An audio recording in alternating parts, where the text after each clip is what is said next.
Mabuhay, magandang buhay, mabuting tao. Mabuhay, mabuting tao, magandang buhay. Welcome once again to Mabuhay channel. I am your blogger, teacher being Erlida Basilio Rendon. For today, we will be discussing another worthwhile topic. This is about the qualities of a good teacher. Yes. There are criteria, there are measurable data or measurement in order that we can give an assessment a specific teacher possesses the good qualities. Okay?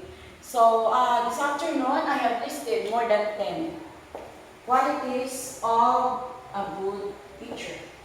A teacher is a mentor, it could be a coach, and having all other tasks as a facilitator of learning. So, he or she must be equipped with some qualities which is considered as desirable or good. Number one, a teacher must have skills in communication. Okay. The ability to impart the knowledge that is communication. Okay. To explain, to discuss the topic and well communicated to the learners should be the number one qualities or attribute of a good teacher. Okay. Second, the teacher must be a listening teacher. Yeah. He or she should also listen to the learners and not only always doing the talking in the classroom or whatever learning situation. It might be a seminar, trainings, or a facilitator of learning. There should be an opportunity for the learners also to speak for themselves. Okay, listening. Okay. Number 3, we have adaptability. Okay, adaptability is that attribute of a teacher wherein the teacher is willing to make changes when it is needed in the job or the workplace to change for the good of the learner. For example, if the lesson plan is about it should be done, the activities should be done inside the classroom. If there is a need that it should be performed outside the classroom, the teacher must be willing to do that, to adapt the situation. In as much as at present time, one of the targets of DepEd is a teacher must have this localization and indigenization. So what is localization? So localization, the teacher must give an example in the class which is situated or any resources that is available in the community. I remember one teacher wherein he was sharing about an example about the airplane. And suddenly a learner asked a question, "Ma'am, in what particular part of the airplane is the comfort room?" Of course, this teacher was not able to make an airplane run. So, what did he do? He immediately asked permission to the class. Class, excuse me for a moment, I'm going to the comfort room. I will be answering your question afterwards. You know what? He did not go to the comfort room. Actually, he is not answering the call of nature. He went to the canteen, where his best friend is there and asked question. Do you know where is the exact location of the comfort room? Then he was answered. And after that, he again went to the faculty room to confirm. He asked other teachers also, what is the location of the comfort room? Then it was answered, and where is that comfort room? Is it in the back, in the or in the front of the airplane? So that's it. And he returned to the class to answer that question. Okay, so a teacher should also have this indigenation.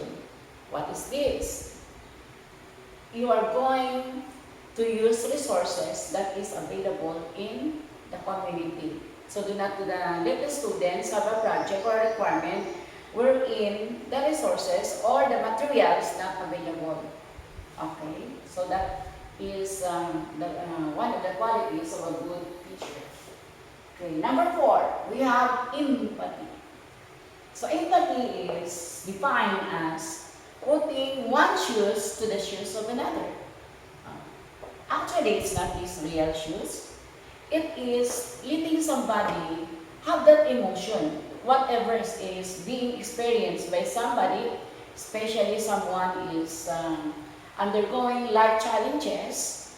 So you will have an empathy, meaning you will also have that feeling or that emotion the same which somebody is experiencing. Okay.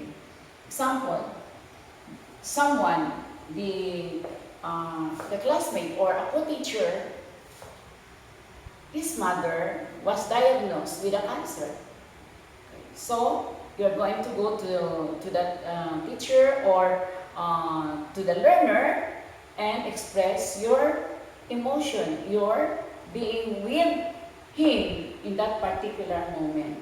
In other words, you're going to support that person, especially boosting the emotion.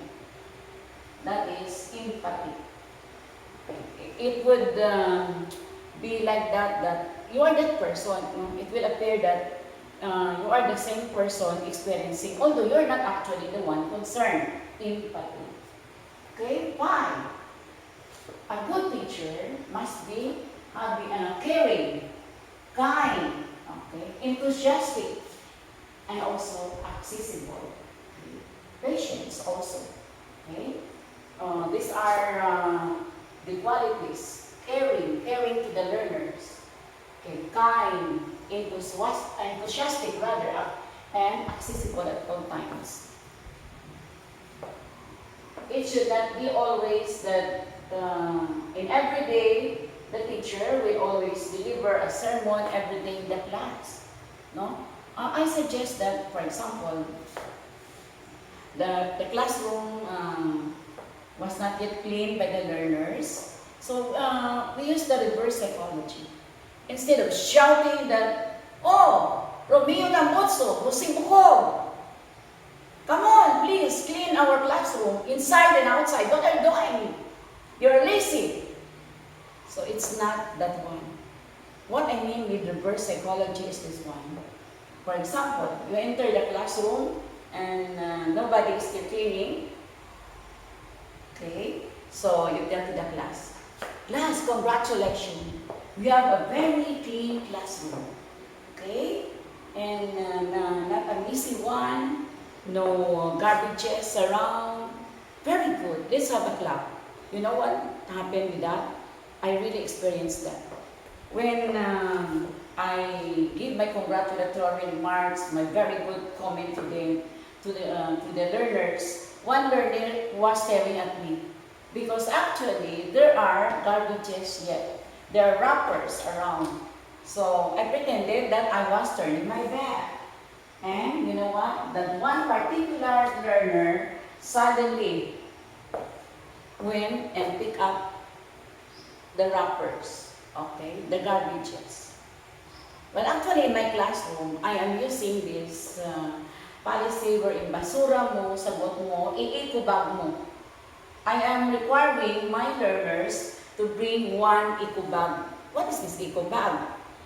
To be used for marketing? No. It will be used wherein their personal garbages, like during snack time, recess time, wrappers, or whatever they have used their eating time, we will not use our basurahan in the class. Because the garbage can in the classroom will only be used for common garbages.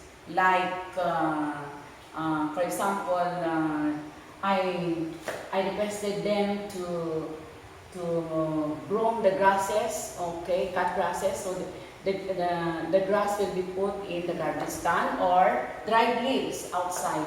So that will be allowed in the garbage can classroom. But personal, take it home.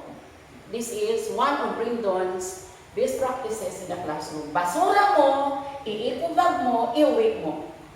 That's it. Next, we go on to next number. Okay. So the qualities of a good teacher. Okay. Engaging, number 6 in the classroom. Okay. Meaning, is there in the classroom with the learners. The presence is there. Okay. That is number 6. Number 7. A teacher, a good qualities of a teacher, he or she must value the real world learning. Okay. The application of the learning, not only that is written in the book, but he or she should convert that, reducing lowest term, how to apply in the daily life of a learner. 8.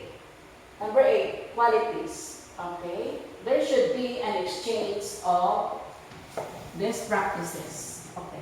So in my previous blog, my practices in the classroom includes what we have, the different Brindon signature clap. 1, 2, 3. 1, 2, 3. You got it! Okay, those are an example. And another is 1, 2, 3. 1, 2, 3. To the highest level. Okay. Those are example of these practices in the classroom, the claps. Another one is cuts the piso, cuts the chocolate, cuts the biscuits. Okay. And of course, let me add, there ways of saying, many ways of saying very good. What's that? You got it! Awesome! Terrific! Excellent! Outstanding! I love it! Wonderful answer! Okay? So amazing! Wow! Okay, those are practices in the classroom of a good teacher. 9. The teacher must have a lifelong love of learning. He is not only that person who loves teaching, but he is also a lover of learning more and more. According to the philosophy of education, education is a continuous process. So even though you are already a teacher, or you have graduated your masteral, your doctoral, or 5 courses you have, you still have to continue the love of learning. Okay. That is number 9. Number 10. A teacher must have the knowledge of learners. So it's not simply facing them during face-to-face classes. It should be that you have asked the background of the learner. Is the learner a product of a broken family? Or the parents are overseas worker or FW, or they're working abroad, or divorced, separated? Okay, whatever the status. Are my learners working students? Where are they residing? Their houses? Is it 5 kilometers, 10 kilometers from the school area? Okay, that's number 10. Number 11. Dedication to teaching. A teacher must be dedicated to teach. Because if you are not dedicated, you will only have 1-2 years and you resign from your job. And I'm very proud that I'm already on my 40 years teaching at this moment. Okay? So this is one good quality of a teacher. Dedication to teaching. Whatever challenges, the teacher should not stop should continue sustaining. 13. Involved in engaging communities and other activities. So one of the criteria in order to be promoted or as a master teacher, one of the criteria is you're going to present your document that you are involved in community activities like spare reading, becoming the beautification, landscaping, feeding in the community, in the purok. Okay, so that's it. Number 13. Okay, we'll proceed with the other attributes. Okay, one is number 14. The teacher must have the knowledge of subject matter. Knowledge of the subject matter. So, the specific subject should be the major or the specialization of the teacher. You cannot expect an EP teacher like me to teach math because it's not my specialization. I should be assigned to Philippine history, world history, and all the social sciences subjects, not be assigned in other specialization or another major wherein it's not my area of mastery. Okay, so for now, these are the 13 I have listed. The characteristics, the attributes, the qualities of a good teacher. I hope I am one of these, but I really have practiced some of this in my real life situation. Shall we have a recapitulation now of what are the good qualities of a teacher in order to survive in the teaching world? Okay, so 1, skills in communication. Number 2, listening. Number 3, adaptability. 4, empathy, putting the shoes in the shoes of another. 5, must have the qualities caring, patience, kind, enthusiastic, and of course, accessible to learners. Not only to learners, to parents, guardians, and stakeholders. Another, the teacher must have these attributes, okay, like what we have mentioned a while ago, must engage in classroom situation or engage in classroom, the presence in the classroom. 7, values in real world learning, or he will value the real life situation, converting that, calibrating in a contemporary society, like about the present issues or contemporary issues. Another one, exchange of best practices. 9, lifelong love of learning. And 10, we have the knowledge of learners. And number 11, the dedication to teaching. And another one is involve himself or herself in communities or other activities. And the last, knowledge of the subject matter. Okay. Thank you for watching my Mabuhay channel. Mabuhay, magandang buhay, mabuting tao. Mabuting tao, magandang buhay. Thank you for watching. Please watch my next vlog. Mabuhay, magandang buhay, mabuting tao.